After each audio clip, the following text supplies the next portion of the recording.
I want to take you through a journey of questions. What do you do when you have been trekking for years, looking for a job without finding one? What do you do when suddenly no one wants to talk to you since they know your obvious statement would be to borrow cash? What do you do when houses close on you during lunchtime because they know you rightly timed them when they were serving their meal?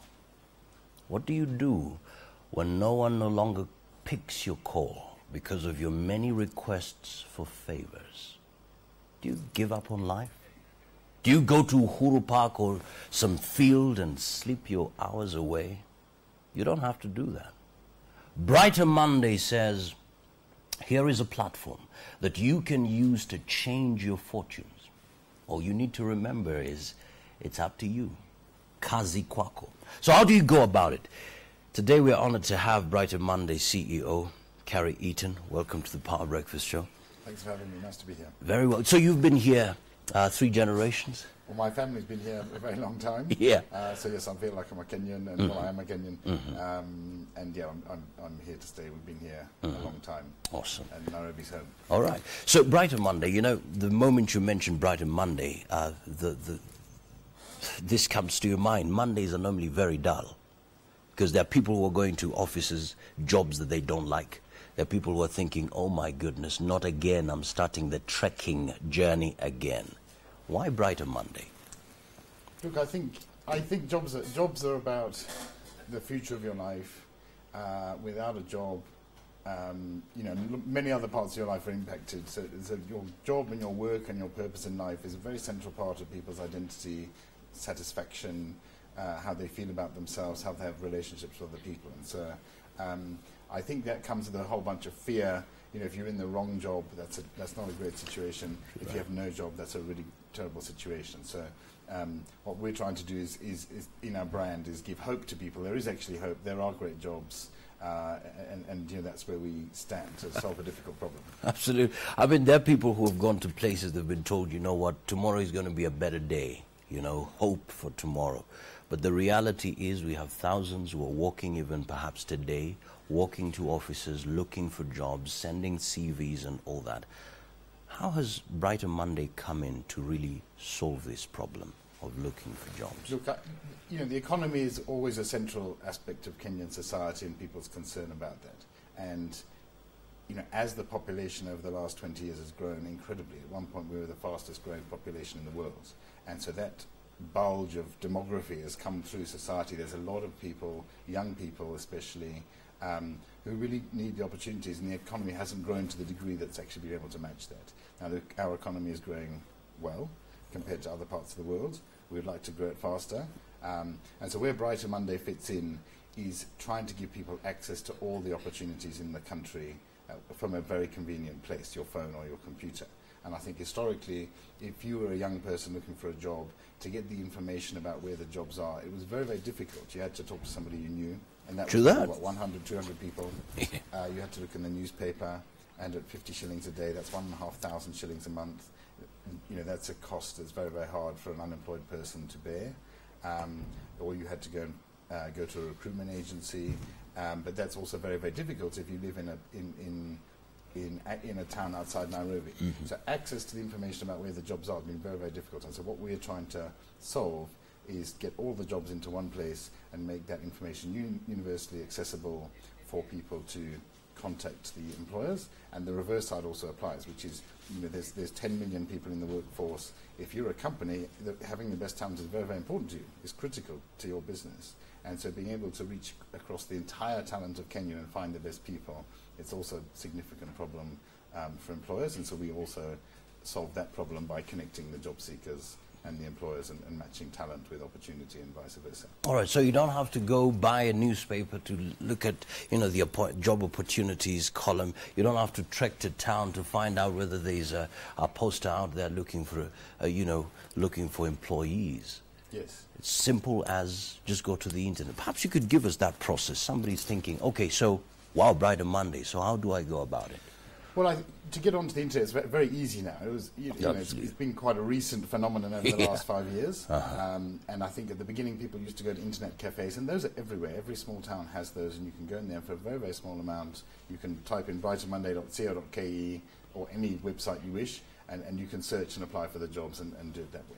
I think that was how people started on the internet in Kenya. Nowadays, nearly every phone has internet capability. Most of the carriers have very, very competitive rates for internet access. And some carriers actually allow you to access Brighter Monday at no cost on your phone at all. So, because we're trying to make it as simple as possible. So it's very simple, or if you've got a computer or a friend who's got a computer, just go to the internet, type in BrighterMonday.co.ke, or just type into Google Brighter Monday, and you'll find the website and go from there. So that's all? That's it. Very simple. All right, so once I get in, got my internet, my laptop or my phone, I get in, got internet connection, so I'm in. This is the website. What should I expect? So we've got a whole sales force based here in Nairobi. They phone and visit genuine employers in Kenya, Tanzania, Uganda. We have a sister site in Nigeria. So it's not just Kenya? No. So you can access opportunities Africa-wide. I think in other countries, most of the opportunities are from all the technical areas, oil and gas, mining, IT, highly skilled ones. But certainly every month we post 5,000 new jobs. Every month? Every month, just in Kenya. And those are genuine opportunities, and that's the best place you can find jobs. There's no newspaper that publishes anywhere near 5,000 jobs. There's no notice board that has anywhere near 5,000 jobs. So it's certainly the largest place where all the vacancies are, and 40% of those jobs are just simply nowhere else. They're only on Brighter Monday. So, that's genuine opportunity for job seekers. And so when you go there, you need to write your CV, and maybe we can talk a little bit about that later. Yeah. But, it's very, very simple. We've divided those jobs into 43 categories: NGO jobs, accounting jobs, IT jobs. So it's very, very easy to filter the jobs down to the sort of thing you're looking for. And you literally just set up an account with your name, your surname, your phone number, and a password. That's all you need. That's it. No money. And you load your CV, and that's it. And you can apply to as many of the jobs as you wish, and that's how you start. And it's as simple as that. It's very simple. Because there's a gentleman here, Anthony from Webuye, says, I've been accessing the site but trying to register or log in to view the advertiser for contacts, but it has been in vain. I've always been informed that the username already exists. I'm stuck. Kindly, CEO, educate me on registration. Is there a problem? So there's two questions there. I think if he's already registered, and the fact is he sounds like he's accessed it a number of times, so he's almost certainly already set up an account. He just needs to push the button, which is forgot password, and it will come back to him on email. Put in the password, I'm sure he'll get it. So that's quite a simple process. On the matter of publishing the company's names, sometimes we do, but in many cases the employers want to remain anonymous or confidential. And there's quite good reasons for that. They're expanding, they're going into a new area, they don't want to tell their competitors, they've got existing employees, they don't want to tell. So confidentiality is quite a normal part of the process of hiring new talent. I think also what they don't want is to publish contact details and get hundreds and hundreds and hundreds of phone calls. And so Brighter Monday offers a whole range of tools to help employers manage the applications from many, many people and filter out the relevant ones and the not so relevant ones. And so they want people to go through that process, not to go through another process where they send lots of emails and call them all hours of the day and night. And so for those reasons, a lot of companies choose not to publish their name, and so we obviously respect that. And I think that's a fair thing. But it's not to say that the opportunities aren't all genuine. We carefully screen all the opportunities. We meet with the employers, and we publish a number of all the logos in a general area of all the companies that are on there. Sometimes you can't match the logos to the actual jobs, but certainly you'll see most of Kenya's biggest companies are our customers. Just wanted to go back to the place of how genuine the job opportunities are, because we've had cases of people who have been promised jobs in Saudi Arabia and then they've come dead. Yes.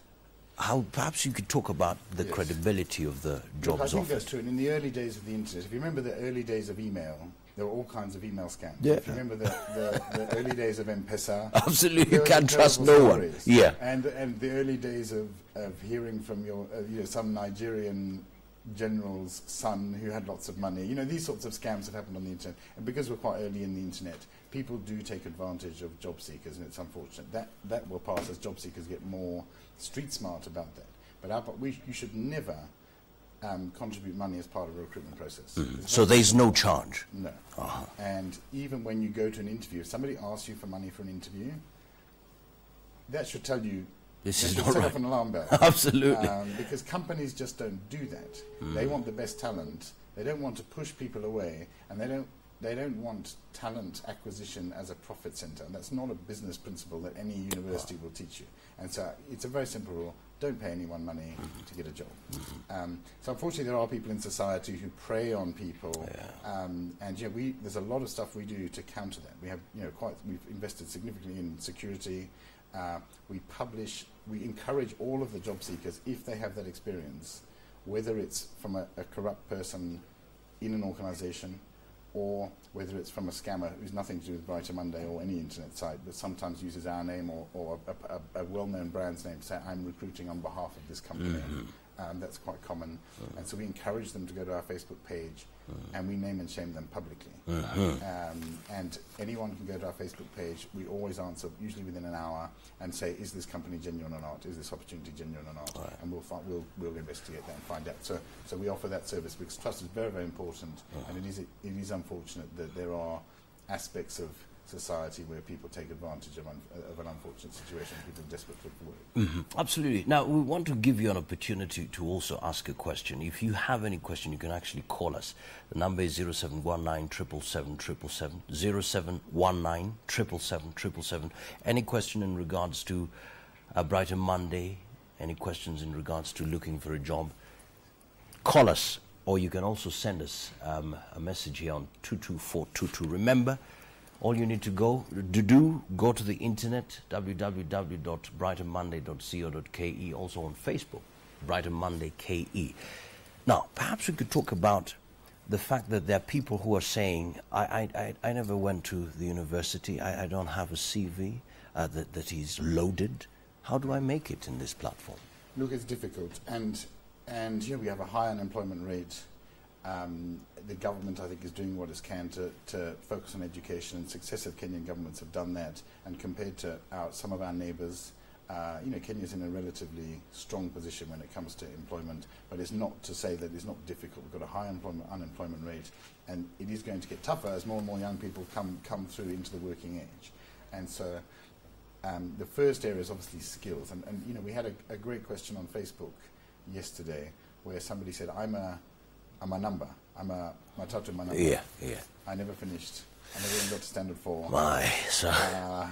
Absolutely, is there an opportunity for And me? I think the way to think about these things is not to think about, people think about the CV as the history of their life. Yeah. Now, that's not true. When I'm looking for somebody with certain skills, I don't really want to know the history of their life. I want to know whether they have skills on it. They can deliver. And that's quite an important distinction. And the Matatu number has great skills. Absolutely. And those guys are sales guys. Yeah. They sometimes can do good customer service. Yeah.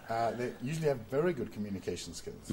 And, so there are opportunities for people like that, which don't require university degrees and these sorts of things. The Kenyan call center industry is growing very fast. If I owned a call center, I would certainly be happy to employ a Matatu number because of the communication skills that they have. Persuasion.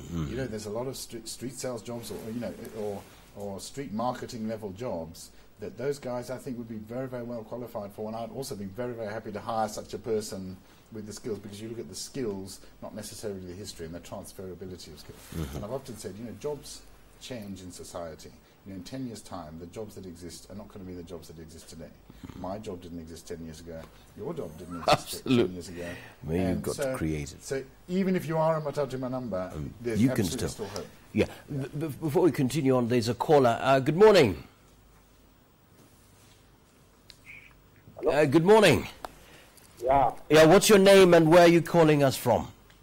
Yeah, I'm Frank. Frank from Nairobi. Okay. What's your question? Yeah, I wanted to know. I've made the application so many times, but I've not received any response. All right, all right. Thank you so much indeed. Any other question? No, it's just that one. Okay, that's all right. So he's made a couple It's of probably applications. the most common question we hear, which is, we've sent our CV, No response? silence. And, you know, that's a problem we're trying to solve in two ways, because it's a genuine problem. I think just to sort of paint the picture from the advertiser side it's first, all right. you know, the average job probably gets 200 to 300 applications. And generally, our research will show that they'll generally read up to the 28th or the 29th CV. That's as far they get. And usually in that, they can generally find the talent. And so people just don't have time. If they've got 5 jobs, that's 1,500 CVs to read. If it's 2 pages, that's 3,000 pages. That's like reading the Bible 6 times a day. I don't think that's achievable. And so that's a genuine problem. And so it's very, very common that the CV is not actually even read. And that's why we have a product where people can sign up for a job alert. And as soon as the job is published, we send it. And you should try and be among the first people to apply. If you're in the first 20, 30 people, then your CV is much more likely, probably 4 or 5 times more likely to be read. And then you'll get a response. And so that's just the mathematics of the experience from the advertiser side. However, but it's still a problem. And this problem of transparency, that people just don't know whether it's been read or not, or even opened, and what was the reason I didn't get it and all that. So we are building a product where we will give that transparency to the job seekers. And so right now, most of the advertisers are moving from email, which is obviously a very difficult place to manage hundreds of emails, onto the BrighterMonday platform, where they can very quickly, rapidly filter the candidates, send emails to everyone. But when they do that on the platform, at the job seeker side, they'll get to see my CV's been read. So even if they don't understand whether they got the job or not, at least they know or have some confidence it's been read or not. And we're building in tools that make it very easy for them to say, no, this is not the right candidate, and here's the reason. So they may not get a letter. Right. That's an old way of doing things. But at least they'll get some transparency into, I was too junior, there were 300 applications, my CV never got read, and they'll get some level of understanding about how to navigate the process, and then what action they can take to do it better. I need to go and do a training course to get more experience. The guy who got the job obviously had more. I need to try and move within my company to this area to get exposure to ABC. And so we are trying to build out that product in order to solve that problem, and it's a difficult problem. Okay. There's another caller. What's your name and where are you calling us from? Hello. Hey, hello. What's your name and where are you calling us from? I'm Lew.